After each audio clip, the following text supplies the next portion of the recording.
एक दूसरी समस्या जो देश भुगत रहा है सब, जिससे हमको दो दो हाथ करने पड़ रहे हैं। भारत सरकार, मोदी जी की सरकार वक्फ बोर्ड पर कानून लेकर के आई। कौन सा गलत काम किया उसने? अरे कांग्रेस ने जो संविधान में संशोधन करके जितनी जमीन उनकी 2013 से पहले थी वक्फ बोर्ड की, उससे कई गुना जमीन हो गई 2013 से 2025 के बीच। शुरुआत हुई थी 9 लाख एकड़, 9 लाख एकड़, अब आंकड़े जा रहे हैं 40 लाख एकड़। जिस पर वो हाथ रख देंगे, कागज दिखाना जरूरी नहीं, जिस पर हाथ रख देंगे वो उनकी हो जाएगी। तमिलनाडु के 2 गांवों की घटना आपके हमारे साथ। प्रयाग में कुंभ मेला चल रहा था, उनका कुंभ मेला हमारी वक्फ बोर्ड की जमीन पर हो रहा है। कल को उनका बस चलेगा, हमारे जितने बड़े बड़े तीर्थ और मंदिर हैं वो कहेंगे सबके बारे में ये हमारी वक्फ बोर्ड की जमीन है। चैलेंज कहीं दे नहीं सकते। अगर सरकार ने उसके अंदर सुधार किया, कौन सा गलत किया। लेकिन सबसे खराब हालत बंगाल में, मुर्शिदाबाद, थोड़ा सा मालदा नहीं रोका गया। बंगाल के ऐसे 7-8 जिले हैं जहां मुसलमानों की आबादी बांग्लादेश से आकर के घुसपैठियों की संख्या काफी बढ़ गई। और वहां की मुख्यमंत्री का मिजाज हम जानते हैं। वहां की मुख्यमंत्री ममता बनर्जी का दिमाग, मूड, कार्य पद्धति हम जानते हैं। कितना हास्यास्पद। आरएसएस और बीजेपी पर आरोप लगा रही है ये दंगे उन्होंने बढ़वाए हैं, उनको शर्म भी नहीं आती झूठ बोल।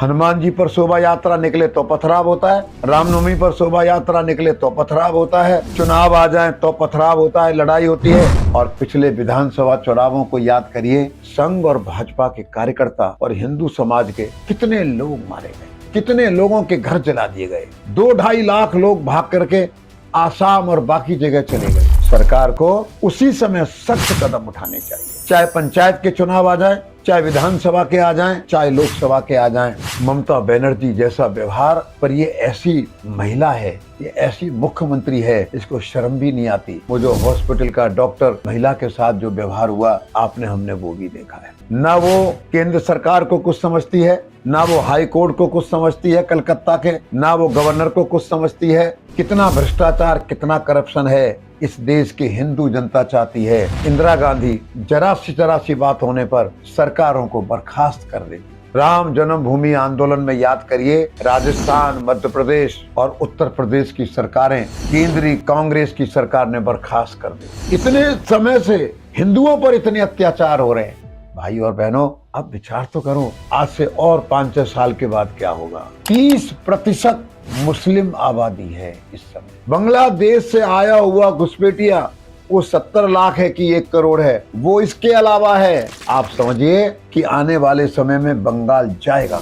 बंगाल को अगर बचाना है, वहां के हिंदू समाज को अगर बचाना है, सरकार को सख्त कदम उठाने पड़ेंगे। वहां पर राष्ट्रपति राज भी लागू करना पड़ेगा। आने वाले थोड़े समय के बाद विधानसभा के चुनाव हैं। अगर ये विधानसभा के चुनाव ममता बनर्जी के नेतृत्व में हुए, कितना फर्क पड़ेगा। और वो नेतृत्व से अलग रही, मुख्यमंत्री नहीं रही, तो पुलिस प्रशासन उसके हाथ में नहीं रहेगा। इसीलिए उसको, सरकार को बर्खास्त करके वहां पर राष्ट्रपति राज लगाना ही चाहिए। और दूसरी बात, भारत सरकार को विचार करना पड़ेगा। बंगाल बांग्लादेश की सीमा पर है।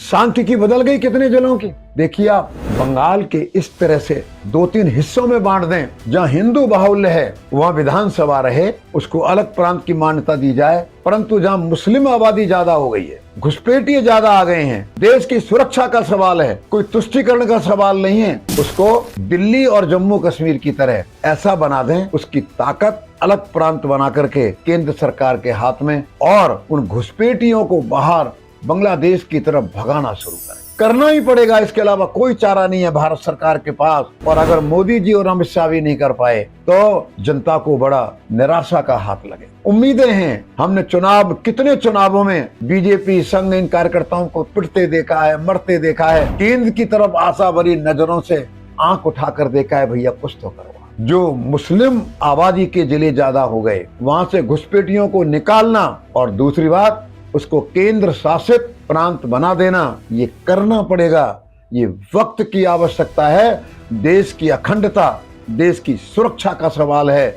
हम एक ममता बनर्जी के ऊपर उसको लुटने नहीं दे सकते, उसको तहस नहस होने नहीं दे सकते। वक्फ बोर्ड पर जो कानून बनाया है, उसके ऊपर सख्ती से अमल करना चाहिए। कोई केंद्र के बनाए हुए कानून को चैलेंज नहीं कर सकता है, कोई प्रांत स्वीकार नहीं कर सकता है, और जो प्रांत मानने से मना करे उसके साथ सख्ती से व्यवहार करना चाहिए।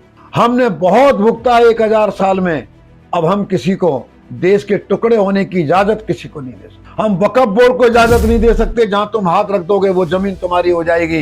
ये कांग्रेस का षड्यंत्र था वोट लेने के लिए, और वो वोट लेने के लिए कांग्रेस और आज की विपक्षी पार्टियां कुछ भी कर सकती। आज जब हम कांग्रेस के नेताओं को, अरविंद केजरीवाल को, अखिलेश जी को, ऐसे ऐसे नेताओं को सुनते हैं, हैरान होते हैं। इनका जन्म हिंदुस्तान में हुआ है कि पाकिस्तान में हुआ है? इसलिए इस कानून को सख्ती के साथ, बल्कि इसके साथ कॉमन सिविल कोड को भी लागू करना चाहिए। सुप्रीम कोर्ट भी उसके बारे में कई बार कह चुका है। तो ये वक्फ बोर्ड, बताइए, सेना और रेलवे के बाद आज उसके पास 40 लाख एकड़ जमीन है, और जब से 2013 से कांग्रेस ने उसको इतने सारी सुविधाएं दे दी, मनमानी करने की छूट दे दी, उनकी जमीन और संपत्ति 2013 से पहले कई गुना हो गई उनके पास। और आगे कहां जाएगा आप देखना।